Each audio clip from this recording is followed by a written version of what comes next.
Hey there, Sharon Horne-Ellstrom here, set up for success, how to deal with difficult situations.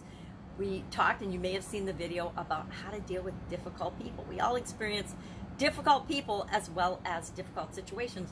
And although we can handle both in similar ways, each one requires a couple of different nuances. How we handle people, how we deal with people it's more important that we consider the emotions and the feelings and the aspects and the respect and the dignity of the other human being than when we're dealing with difficult, challenging situations. Now, all of us have become experts in handling difficult, challenging situations over the last 6 or so months. The COVID pandemic, the COVID-19 pandemic, is, any way you look at it, a difficult situation. Even if it's impacting your business in positive ways, the change and the challenges that have come with that are real. They're difficult.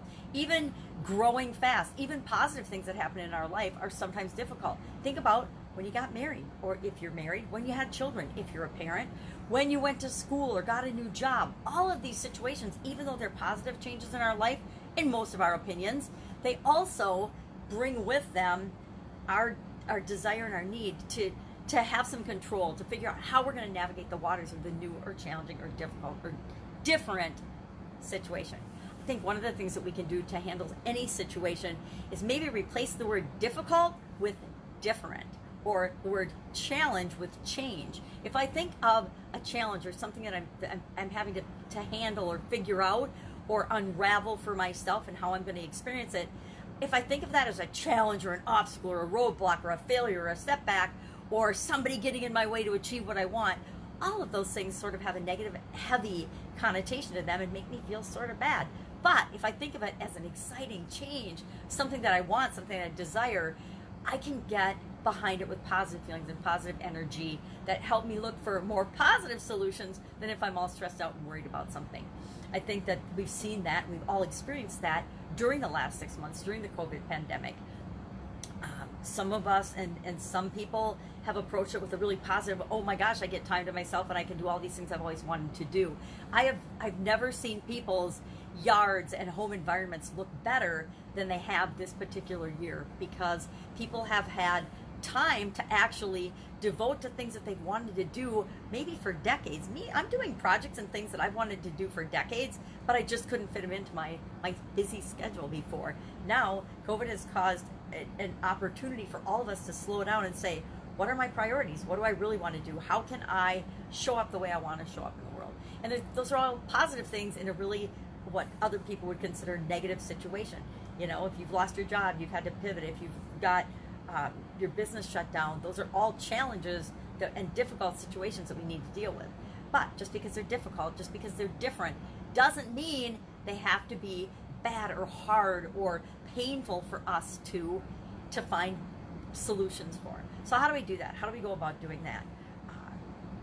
I, of course, have the SOAP framework that I use whenever I'm facing any change or any challenge. But discussion today will be a little bit of an expansion, something different than that. First thing we need to do whenever we're faced with anything, any challenge, any change, anything that is different, or even anything that we're considering. A change or a challenge might be, I want to change careers, I want to change jobs, I want to start my own business, I want to go to a new industry, I want to get in a relationship, I want to have a family, I want to, whatever it is that you want to do, that would be considered a situation. It doesn't have to be difficult, but it's a situation or a change or something that you want to consider. So the first thing we do whenever we're faced with a challenge or something that we want to change, we ask ourselves, what's going on? What's my current situation? What's happened? What is happening?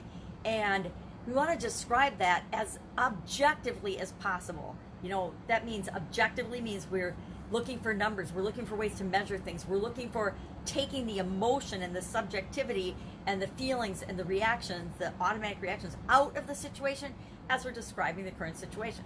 So this would be a good one to practice on for COVID-19, because even in my family, there are all these emotions flying around with different members of my family and extended family with respect to COVID-19 and safety. And it all is dependent on what your environment is. Our environment and how certain things affect us totally plays a huge role. And whenever anything outside of us is impacting how we feel, how well we think, and how we respond to things, we get in a little bit of trouble because our emotions will always rule us, and we won't necessarily let our brain find out the real truth and the real facts and the real story about how things will impact us. So that's why the first step is to try to separate out some of the emotions, try to dig through all the fake news and the propaganda and the politics and whatever else might be happening with the situation.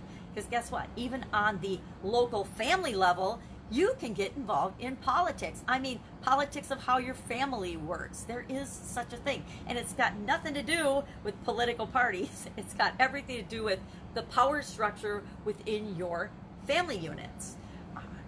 Why am I laughing about that? Because we have one of those things going on in my family right now, and I just shake my head because guess what?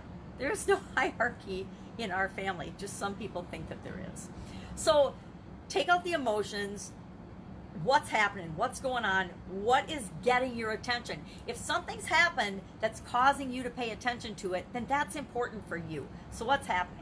Then the next thing you need to do, so assess the current situation, right? What's going on? What story am I telling myself? Why is this important? Why am I even noticing or looking at this?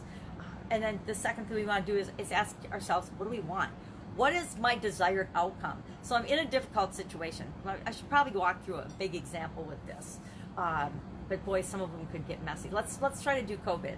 So COVID, what is your current situation? What's going on with you? What is your, and do it with all areas and aspects of your life. What's your physical situation due to COVID? What is your mental and emotional situation due to COVID? Right now, like today, right now, what's your situation? What is your financial? What is your spiritual? What is your relationship situation? And what is the area of contribution, which is a higher level area in our lives? And maybe you're so freaked out about what's going on with COVID that you can't even think about, you know, the bigger picture, spiritual, how am I here? What can I do to change the world type of, or how am I here to contribute to the world? For me, the last 6 months, I was here in a way with COVID to contribute to the world by hanging out with my amazing 4 and now 5-year-old little granddaughter who started kindergarten yesterday. That was part of my bigger contribution and purpose, and why I'm here in the world is to make sure that she got through this whole COVID experience as normally and unscathed as absolutely possible. Because it doesn't have to be painful or hard or difficult. We actually had more fun in the last 6 months than probably most people have in a decade with the different projects and things that we were able to do. So what's happening with COVID? What do you want to be happening? Now, I'm going to warn you that if you say, I just want everything to go back to normal, yikes, kind of setting yourself up for failure, because that's probably not a realistic expectation, given how much of what's happening with COVID is outside any one of our individual control or our ability to handle that. Now, if you're and again, it depends on your environment, your situation, and where you're at with respect to that. Maybe you do have the ability to have a huge impact on it. Maybe you're helping to create a vaccine. Maybe you're, whatever your situation is. So what is happening? What do you want to have happen? Now that creates a gap usually, because usually what is exactly happening and what we want in our lives, in any area or aspect of our life, isn't exactly together and aligned. Very, very seldom. And that's because we are human beings and we're always progressing to achieve and have and be more. So even if we have a goal and we achieve it and we close that gap entirely, guess what? We automatically create another goal. We are beings that want to always be spiraling, hopefully upward, but sometimes downward. And it's just as easy to spiral upward toward what we want as it is to spiral downward away from what we want. So step 3, we want to try, and this is a big try, because it's impossible to separate our mental and emotional and our feelings and personality out of anything that we're experiencing. But we want to try to behave differently, because we all behave differently under pressure, right? I don't know about you, but when I'm under pressure or stress, I behave very differently than when everything feels like it's just flowing and going smoothly. That's human nature. So we need to keep in mind and ask ourselves, am I responding to this or thinking about this situation that's difficult anyway because I'm feeling stressed out, worried, doubtful, fearful, anxious, depressed, or any other feeling that might be impacting or coloring the way I'm seeing either where I am or where I want to go. And usually We don't admit it to ourselves, but we know where we want to go. We also know and can very clearly describe the current situation and the current effect it's having on us if we're open to it. When I get stressed out and freaked out, there's a little point in the middle of my back right shoulder blade that just starts to hurt and pulse. It gets super tight and frozen up. And that is a clear sign to me that I've let something bother me that I didn't even, maybe on a conscious level, realize was bothering me. Maybe I'm hanging out with somebody that just makes me want to cringe or my neck raise up, right? And guess what? There's all kinds of people like that around us and in our lives. So we want to try. And again, I'm saying try because I don't think it is humanly possible to totally divorce and separate ourselves from our feelings and our emotions and our thoughts and our beliefs. They're just an ingrained part of us. But we can be aware of them, and we can be aware of how they're impacting what we're seeing, what we're looking, what we're even willing to see or look at in this situation, and what we're willing to do. So the next thing we want to do after we've done that and done at least a little conscious looking at us and ourselves and the personalities that are involved in the situation, and we want to separate the personalities and their emotions and feelings from what's really going on. Because the more we can do that about a situation, the better solutions that we'll allow ourselves to brainstorm and come up with in the next step. Step 4 is we always want to look for ways to get from where we are to where we want to go. From what's happening, the current situation right now, assuming we don't want to stay there, to where we want to go. There's a gap, and we want to find and brainstorm ways to fill that gap. And I say look for positive ways, because guess what? The negative ways to fill that gap are going to come flying at you a million miles an hour, and they're the ones that will pop up first. So you want to go beyond those. Go ahead and write those down if that makes you feel better, and it probably will make you feel better. But keep pushing till you get to what are some of the positive ways and positive possibilities that I could use to address that gap and to help get me from where I am to where I want to go. Then you're going to pick one of those. You're just going to pick one, and you're going to act on it as soon as you make a decision. And then you're going to ask yourself, well, let's talk about that a minute first. I say when you're deciding among all these alternatives, because you brainstorm this big list, and don't stop brainstorming until you've flipped from negative possibilities to positive possibilities. I was talking with somebody the other day, just yesterday, gosh, it was just yesterday, about a situation that they're in. It's actually a COVID-related situation, and about school and about their child going to school, and they're super freaked out about that the school isn't ready. The school is only 50% ready according to the standards and the guidelines for their state and municipality, and the parents just freaking out about this. And what they're freaking about is things that they can't control. Well, now they do have options, though, and possibilities, and if they were to brainstorm those options and possibilities, the first things that come out of their mouths are all of the reasons that they're freaking out, right? And I get that. So I'm separating out the personality and the fear and the emotions and the feelings from what really are the facts. Is it true still today that the schools are only 50% ready, or the schools in this district are only 50% ready? And does that 50% ready apply to your children? Does it really apply? Maybe the 50% readiness has nothing to do with your kids, and they're 100% ready with the best that they can do right now, given what they know. We always do what we can with what we've got right now, and we get creative and we figure out how can we do more, how can we be more safe, or is that just maybe that applies to a different school in the school district. Maybe one school hasn't done anything, and that's dragging the statistic down for the whole school district.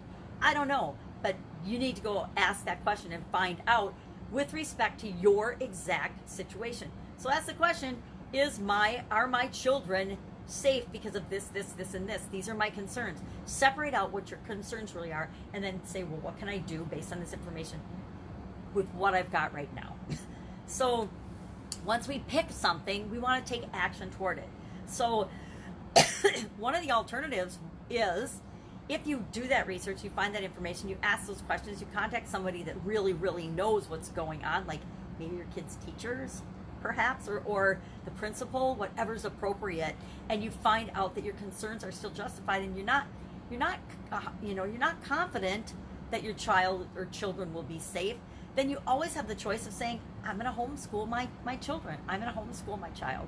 And then you got to get busy, because you got to figure out, what are the requirements? What am I going to do? How am I going to make sure my child has a great experience?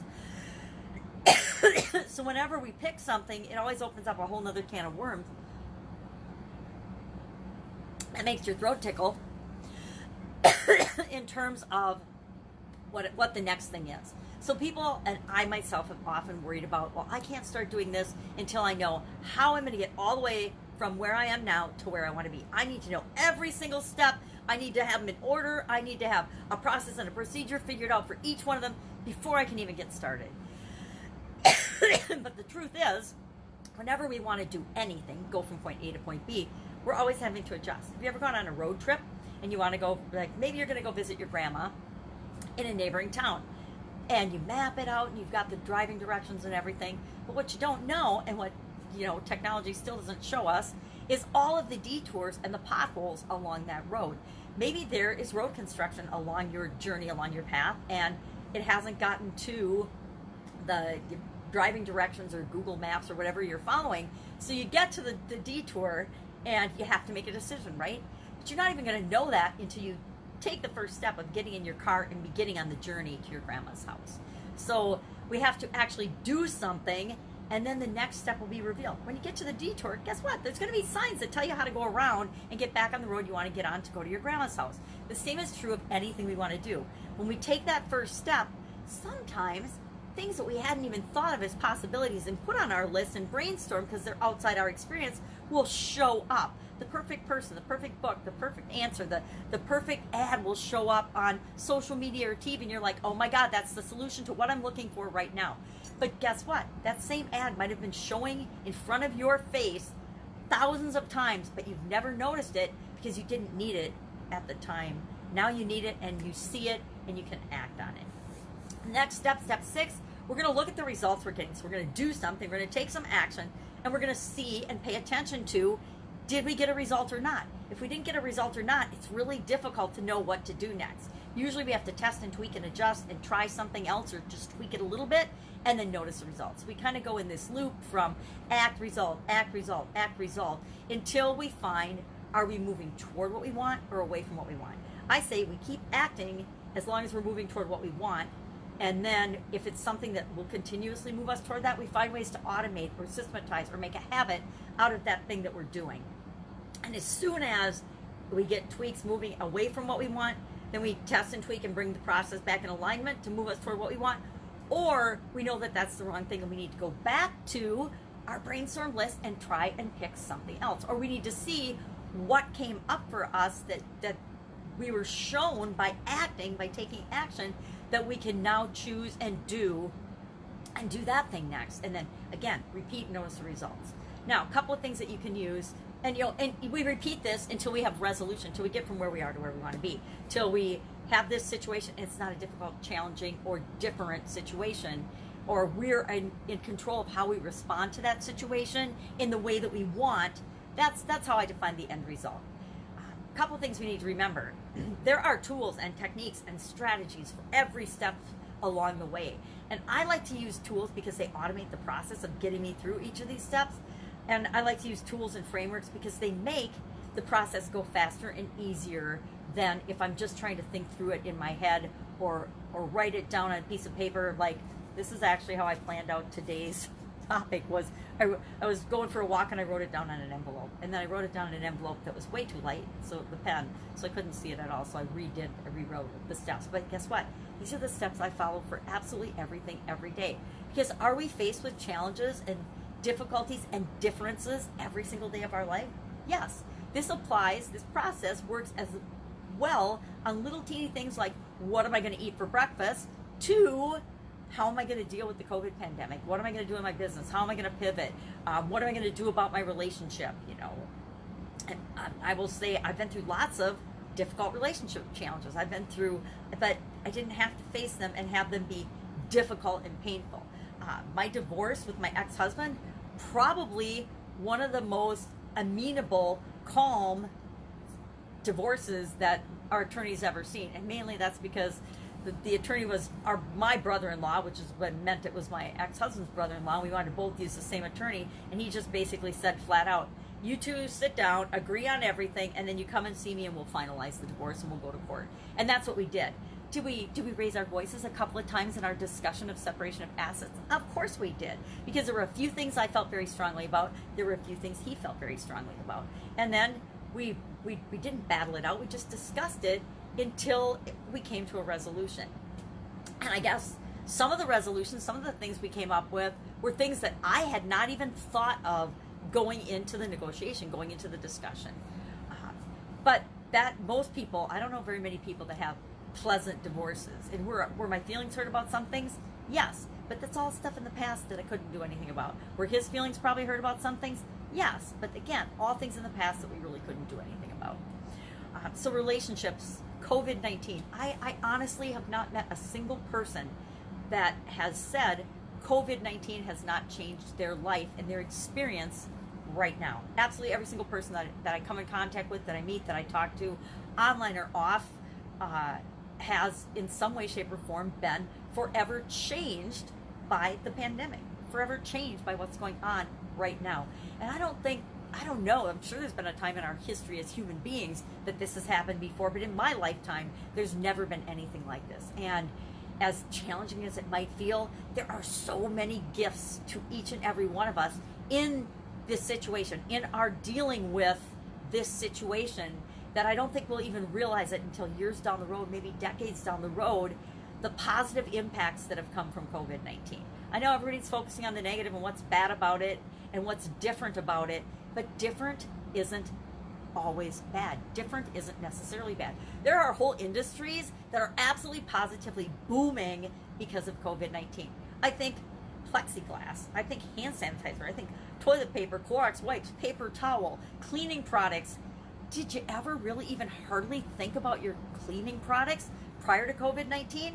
I gotta say, yeah, I had some that I liked and didn't like, but they didn't even get a percentage of my cognitive ability in the past. I mean, all cumulated, they wouldn't even make a blip on my brain radar because it was just something we never thought about. Now, these are things, and face masks, how about face masks, hand sanitizer, all things that are booming industries that I never gave a second thought to.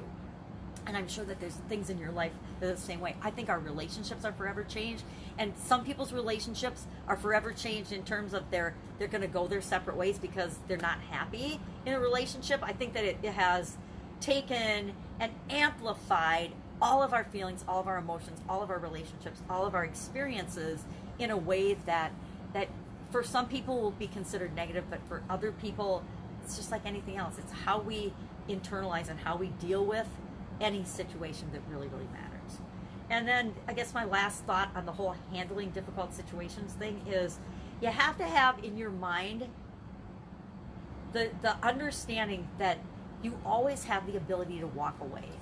If a situation or if a relationship or if a business or a business partner or if something with your children is just devastating you, sometimes you just have to walk away and physically change your environment and separate yourself from the situation. I wouldn't say everyone's been involved in a toxic situation, but we've all been involved in a situation that is bad for us before. We all get ourselves into these weird fixes where something is just not healthy and not good for us. And at some point, we need to know that from a self-preservation standpoint, we need to take care of ourselves. If we don't take care of ourselves first, we can't take care of anyone else. We can't do anything. We can't show up in the world in any way, shape, or form the way we want to if we don't first take care of ourselves. And that means not in a selfish way, because everybody gives selfishness a bad rap. There's a difference between self-love and selfishness. We could talk about that another day. But there is a point at which you're in a situation and you decide where you are right now and what's happening and where you want to be are so far apart, and what's going to have to take place in order to bring them together is not going to be in your best interest. There are relationships. I've had business partnerships and businesses and industries I've been in that they're all good, great businesses. They're all good, great people, but they're really bad businesses, people, relationships for me. And at some point, we need to know the what needs to happen is not worth the time, energy, and effort I would put into it. And it's time for me to make a different choice, to make a different action. And that really speeds up the process. The minute that you know and decide that, you walk away and you separate yourself. And you figure out how to make it happen. And you make sure it happens in a positive way for who it's important to happen to. There are people that I have had to just walk away from. And everybody's like, well, you could do all these things. You could sue, you could do that, you could do this. And I'm like, not interested. Not interested in that. I actually really believe in karma. Oh, knocking my ducks in a row. Sorry, purple duck. And that people know when they've harmed you or done something wrong. And guess what? Situations are all created by people, right? Unless it's the weather or we're talking about, for the most part, situations are created by other people. And that means sometimes we have to walk away from people that aren't good for us, but always situations. And if we're separating the people from the situation, then it's really not personal. I left industries in the past, I left jobs in the past, not because I didn't love the people there, but I knew that what I wanted to achieve for my goals and objectives was never going to be accomplished, or was going to take 30 years, an entire career, to get where I wanted to be in that organization, versus leaving that industry and making that massive jump and massive leap in my career or in my personal life by just making that change. And that can apply to any area or aspect of our life. The fastest, easiest way to change anything is to change us. Because guess what? The only thing we can ever change is us. Everything we need is already inside us. Everything we desire is out there for us to experience, but only we can decide what that is. Only we can make choices and take action toward what those things are. So that's my take on how to handle difficult situations. You know, it'd be really nice to be able to tell you, guess what? If you do this one time, all of your difficult situations are going to disappear, and that you'll never have to deal with conflict or difficult people or difficult situations or big decisions ever again. What a bunch of poppycock. That's not ever going to happen. As long as we're alive, life is going to serve us up situations that we can learn and grow from. And I say embrace the learning, embrace the growth, and continue to become the best version of yourself. And that means you're gonna hook up with and have challenges. You're gonna have difficult situations, but it's entirely up to you whether they're fun and personal development growth situations, or they shut you down and they make you want to just curl up in a little ball and die. Choice is yours. Have an absolutely amazing day. I will be with you tomorrow with another interesting life lesson as we get ready for the next 30-day Get Up and Go challenge. October 1st through 31st, which is more than 30 days. I know most of my challenges are always more than the days stated. And they're always available on the Get Up and Go challenge private group page. You can go there. These Set Up for Success daily lessons are going into Unit 5, which is called Set Up for Success. And then Unit 6 will be the October challenge, the October Get Up and Go challenge. And in the Get Up and Go challenge, we go really deep on change and challenges and how you can install a framework into your subconscious that will guarantee whatever you face in your life, you will be better off for having faced that than if you didn't have a framework to follow and if you didn't have a way of dealing with these things, dealing with changes and challenges and obstacles and roadblocks and whatever you call them. All right, have an awesome day. If you have any questions or I can help you in any way, hit me up in the comments below. Otherwise, have an absolutely fantastic, difficult situation-free day.